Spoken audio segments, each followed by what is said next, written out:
The following program is a Greenlight Maine production, being brought to you in part by Bangor Savings Bank, where you matter more. Every Maine business adds value to our state. Diversity adds strength and beauty to our communities.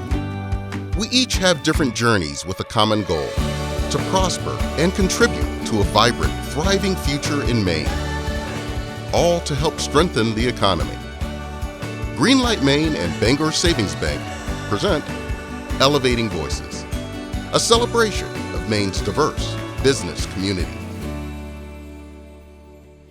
If you ask around Portland where the locals go for sushi, there's a number of savory choices, and one that always tops the list, Yosaku on Danforth Street. Chef-owner Ratanak Trey, known around town as Ram, has the recipe for success. He's hardworking, humble, and has a huge heart. So what does a typical day look like? What time do you typically come in and then leave? So it varies. Since I took over, it's been almost 2.5 years now. I can come in at 6 in the morning, 7, and then I'll leave at midnight, 1, 2. There's been a few occasions where I take a break here and there, and I step out here and there. But since I took over, I'm the first one here, and I'm the last one to leave. And I want to make sure that everything is going really smooth. It's so important to me. Even though Ram bought the business 2 years ago, he has worked here since its early years, helping to build the business. All along, it's fanned the flame for his own restaurant that's been building within him since he was a kid. In the summertime, I used to pick strawberries and all that. And then my family was working on Commercial Street, processing sea urchin for a gentleman who owns a restaurant, a Sapporo restaurant, which was on Free Street at the time. And so we were working for him. I was cracking sea urchin since I was 14 years old. We are seafood processing, and we don't need the English speaking. So that's okay, come on over. Probably at the time, we had 360 employees, and that was Ram too. I was hungry for work. I just wanted to work. All I did was trying to make money. We were living on food stamps. We didn't have whatever I needed. I have to provide for myself. And so and then once I went there and worked for him, and I loved it. And then and now I'm here. Why did your family want to move to Maine? We escaped Cambodia during the Khmer Rouge, and so we got sponsored over. So when you say you escaped Cambodia, what was that like, if you don't mind sharing? During the Khmer Rouge, everyone was forced to flee, anyone with any education and all that. And my dad was a teacher, so we had to escape. And so that's the reason why we left. I lost 2 siblings during the starvation back home, 2 sisters. One is older than me, one's younger than me. So all that time, were you living there in fear? Yes, so we were going through refugee camps, trying to get out. What's your first memory of being in Maine? Snow. I just remember coming in and they all gave us jackets. One of those jackets where you had the zipper in the back, the hood. Yeah, I just remember that coming out because I think the Portland airport is where we landed. And so, the snow, we came here. And it was in April, I think, when we came in. There was still snow on the ground. At Bangor Savings Bank, we understand that to deliver the best banking experience possible, meeting people where they are matters. That's how we fulfill our fundamental promise that you matter more. We are more than just a bank. We are friends, neighbors, and tireless advocates for the communities we serve. Wherever our customers are in their financial journey, we are there with them every step of the way. I am truly awestruck by the innovation that exists Fame has fundamentally been a part of keeping the business community here resilient and robust. Our role is to help. To have people in your corner that will guide you through the whole process is really helpful. When they say, hey, we believe in this, it's a real boost to confidence. Fame works for Maine, helping businesses and lenders create a bright economic future. It's about helping Maine grow.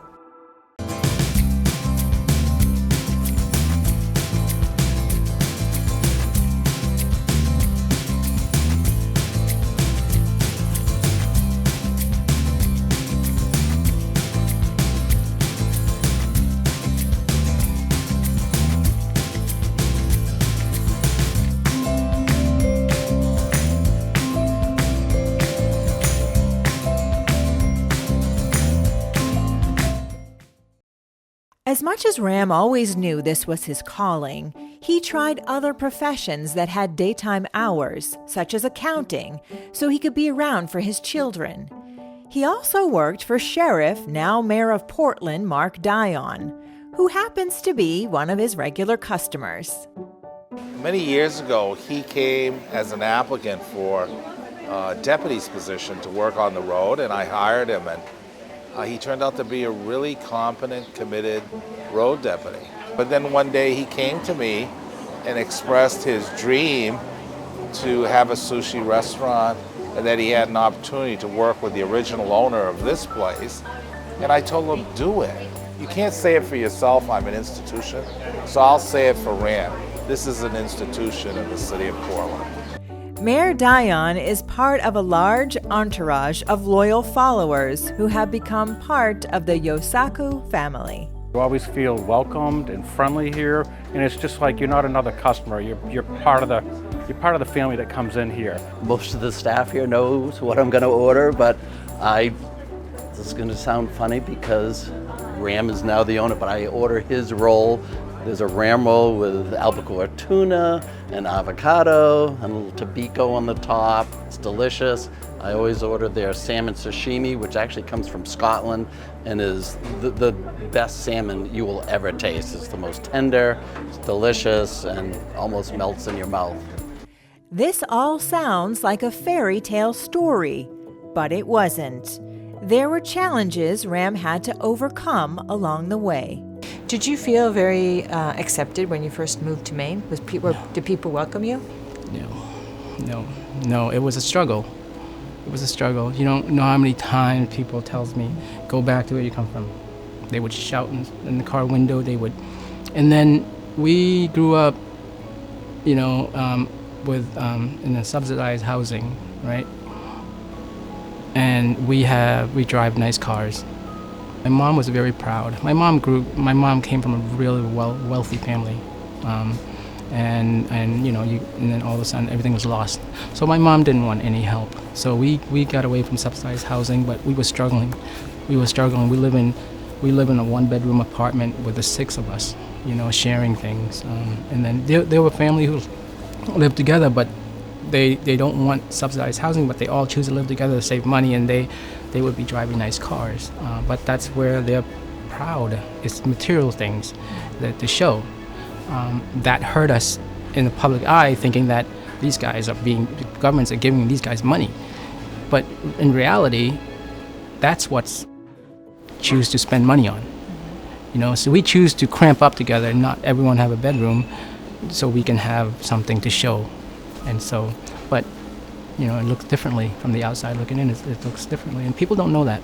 So I've known Ram since high school. I believe the nickname Ram came from his soccer. He would attack the ball, and basically that's how his name. That's how I believe his nickname Ram came about. And he was always attack things and do it really well. And that's the success he has throughout his whole life. He's still working hard to make it better and trying to think of new ideas and how to be the best, even though he already is the best. And I remind him, you've done so well, and he's like, I need to do more. And that's the Ram I know. And then lastly, how he treats his employees. They're all like family. There's almost no turnover here. Every time you come in, it's always the same people working. They're always friendly. They're always happy. It is what a great place to be. So I'm excited to be here and happy for Ram. Ram's dream extends beyond himself. His brother works with him at Yosaku, and so does his niece. But if you ask anyone here, they'll tell you it's a big, happy family, and it shows. I could say it's almost like a family in a sense. So, yeah, that's another part of the thing I like about this place. My core job is running the sushi bar, having the best of quality. But that's having the quality part of it's on the owner. You know, this is the first restaurant I've ever worked at where the owner has insisted upon quality over cost. So yeah, it's pretty impressive, and that's what empowers us to do what we do so great. So it sounds like there were some issues of people accepting you because you were from Cambodia, being a chef in a Japanese restaurant. Yes, I think there have been customers in the past who don't know me, who are like, you know, the ones who know me love, like they're great, like they have no issue. But the ones who comes in here, like summer people, tourists, and all that, you know. But yeah, that is one of my biggest concerns. And I had 2 Japanese chefs here that worked with me. And when I first decided to do this, to take over, I had a meeting with both of them. And I said, this is what's happening. I'm taking over the restaurant. There's something I can't do. Like, I can't be Japanese, you know, but I do know Japanese food. I do know what I'm doing, you know, but I need you guys, like, you know, if you want to be here, great, but if you don't, I respect it. You know, you want to work for a Cambodian guy in a Japanese restaurant. So, yeah, and they choose to stay. They want to stay, and we're all, yeah, I think it's been really good. I went to Japan. My previous boss took me to Japan in 2008. The restaurant we went to was a soba restaurant. I was buckwheat flour, and I saw that, and they were making it in front of people, you know, and we were watching outside. And once he finished, we all went inside, and the restaurant opens. And then I'm like, okay, that's what I want to do. So we came back here, and he took it to another level of, like, I just wanted to learn how to make it. And then he came in here, and he had seeds from Japan. He had a farmer up north growing it, testing it, and then shipping it back to Japan. The process of this is like, it took us a long time to get it going. I wouldn't say even 4 or 5 years to really get it going. And then we started making it, learning how to make the noodles, because it's really hard to make. I make it here every day. Buckwheat soba noodles. Yeah, gluten-free, 100%. Yeah, fresh daily, yeah. He's done such a great job, and he's good for the community. He welcomes people, you know, tourists particularly, and he works really hard. When you come in at night, he's in there. He's at washing dishes. He just does everything, and a really good friend. What advice do you have for other people of diverse backgrounds who want to open a business? I think once you have a dream, you follow your dream, and I think I did that. Yeah, just don't give up.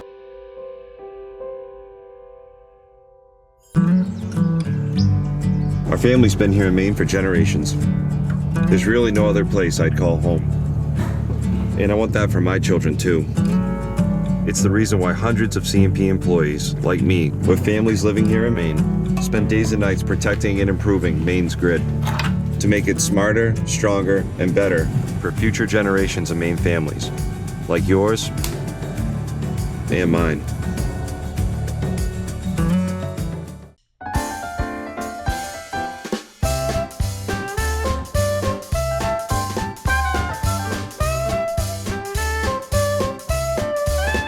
Right into the lens, okay. Famous brands, rugged quality, and the best values anywhere.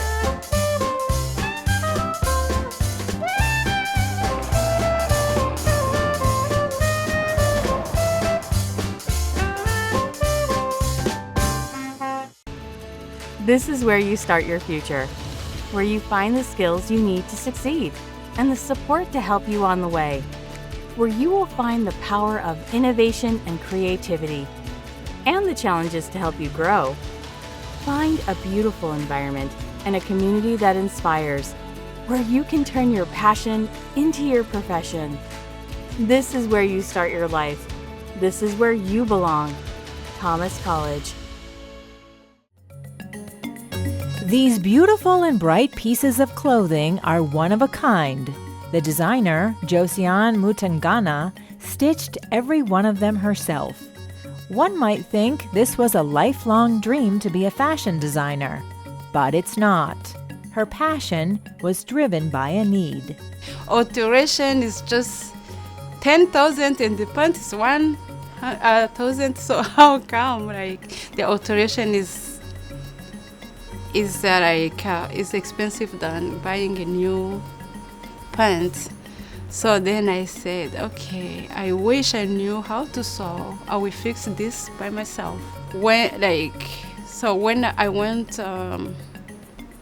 at college, I asked where I can learn sewing. They told me, no sure, but a friend of mine said focus on English, then after maybe you're gonna have other opportunities. So I forget about that. So then I decided to go on Google searching sewing classes near me. So I found out the common thread of men. So then I fill out the form. Then after in summer, I get started. So then I was able to do alteration for my curtains and to do all my work. It wasn't my dream, but so when I came to common thread, it took 2.5 months. Then I liked it. I loved it. Cost has always been top of mind for Josiane because of her business background. Born in East Africa, Josiane attended college in the UK, where she earned multiple degrees in management, economics, and business administration. Her career was originally in local government in Rwanda, where she held several positions for more than a decade. That's where she met her husband, who happened to be a lifelong Mainer. And now, she's a Mainer too. I love Maine. I love living here. It's just a small state. It's naturally beautiful. The slower pace offer opportunity for growing and work on your dream. And the community is strong and is friendly. So if you have something to offer, just get out, speak out, and there are some people who are ready to help. If you are women, there are women business center. There are school. They give mentors that they help you to achieve to define your goals. Josiane began her sewing career just a few short years ago by taking classes at Common Thread Sewing School at the Dana Warp Mill in Westbrook. That's where we met up with Josiane and director Johanna Bell at the Common Threads Thrift and Gift Store. Common Threads of Maine is a nonprofit. We are a workforce training program on professional sewing. So we run training programs that teach people all the skills they need to use industrial sewing machines. And then we help them find work in the industry. So Josiane was one of our students. I think it was back in 2021. She was a student over the summer, and she stood out as just a positive, bright light in the class.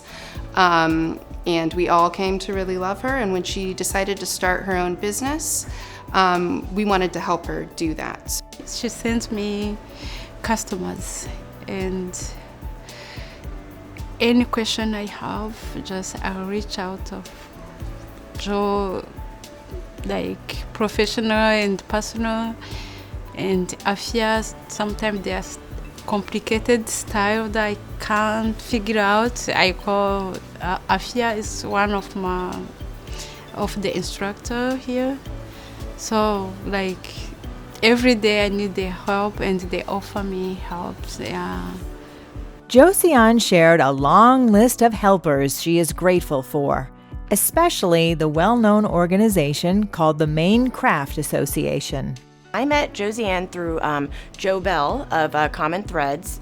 So we have a program called Maine Craft Content Project where we basically work with artists to give them funding to create online digital content. So that can be through a photo shoot, a video, or a podcast. And so I had reached out to Joe. Common Threads is one of our institutional members, so I knew they had a sewing school and that there might be some students graduating just starting a business. So she recommended Josiane. She said she had just graduated, she had just won their fellowship, and she was starting business. The business is called Josiane's Fashion House, or JFS for short. 80% of the fabric I use is African print. I chose that because it's my culture. So I want I'm learning American culture. So I would like American to learn about my culture through my clothing. What really struck me when I first met Josiane is her motivation and determination to do something for herself, to start something for herself. And it's not easy. She has a lot of other responsibilities that is pulling her away from the focus of building the business. But time and time again, she just continued to work hard. She did not give up. There were times I just said, let's slow down a little bit. You have other priorities right now. But she continued to keep building her business and trying new different venue or channels, different products. And I think she find her little niche now, that where she wants to go from here on. At Bangor Savings Bank, we understand that to deliver the best banking experience possible, meeting people where they are matters. That's how we fulfill our fundamental promise that you matter more. We are more than just a bank. We are friends, neighbors, and tireless advocates for the communities we serve. Wherever our customers are in their financial journey, we are there with them every step of the way.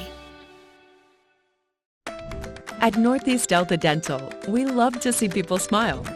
And as the leading provider of quality dental coverage for Maine, New Hampshire, and Vermont, we're committed to helping entire communities smile. Whether it's through education, supporting our veterans, or giving and volunteering, we're helping to make our communities even stronger. Learn more about Northeast Delta Dental at nedelta.com. We think you'll find a lot to smile about. Whether you're a small business or a big business, whether you're cutting edge or looking at a traditional industry in a whole new way, whether you're on the coast, in the city, a small town, wherever, if you're an organization here in Maine, if you want to innovate, and if you want to grow, we want to support you. We're the Maine Technology Institute. Common Threads isn't the only place you will find Josiane's creation. She holds fashion shows and is overwhelmed by the positive feedback she receives. So it was really amazing, and seeing the model on the runway on my collection was really amazing. And I couldn't believe in my eyes, say, oh, I created this. And I had a lot of feedback of audience say, oh, good job, or your clothes are stunning. Like, I was so happy. I was so happy to see how models were modeling in my clothing. Yes, and yeah. Josiane is also building up her online presence, which is helping her grow her business. On my Etsy store, all order I had is just from American people. Yeah, no immigrants. So yeah, and it make me happy that I introduced the new stuff in the community, and the community is giving me feedback like we like it, we love it. So like now I'm thinking like if I can create something like the American like in my own fabrics, the same design but in different fabric. Countless hours each week are spent creating, stitching, and sewing at her home in South Portland. She said none of this would be possible without the support of her husband. Or if I have a big order, I will ask him, I will show him how to cut stuff and he will help me. So it's my everyday assistant, and yeah, financially, like emotionally. I know starting a business is not easy, from scratch especially. So you really need some financial support and ideas. And then when you start business for the first year or second year, you're not expecting any income. When she started, we had this young girl here, and I said, no, I'm gonna stay with her. You go to learn how to sew. So, and pay all bills together. So I said, don't worry about any bills. I'm gonna take care of that. It's not easy. She used to rent a place, and then I said, no, how about if you, instead of renting a place, how about if you bring your stuff down here? A team effort worth every stitch to see her hard work paying off. When I'm creating something and I feel happy, like someone trusts me first to make it, and I put all my energy, positive energies, like on it. And sometimes it can be frustrating because you have to redo it. But after, when you see your final result and when you see a smile on your customer's face, you say, yes, I give someone a smile. Yeah, so I feel confident. I feel like I love why I'm doing. Just like now sewing became my fashion. It became my passion. Like so I totally forget about nursing. It's why I wanted, so I forgot about that. Then now I'm looking for going to fashion school. I'm still looking like online or in person where I can go for fashion design or stylist. Yeah. I hope in the future that tomorrow is different to today. Yeah, so I have a strong faith that we get there. I'll be successful woman business. Elevating Voices would like to thank our premier partner, Bangor Savings Bank, our corporate partners, and our sponsors. Thank you.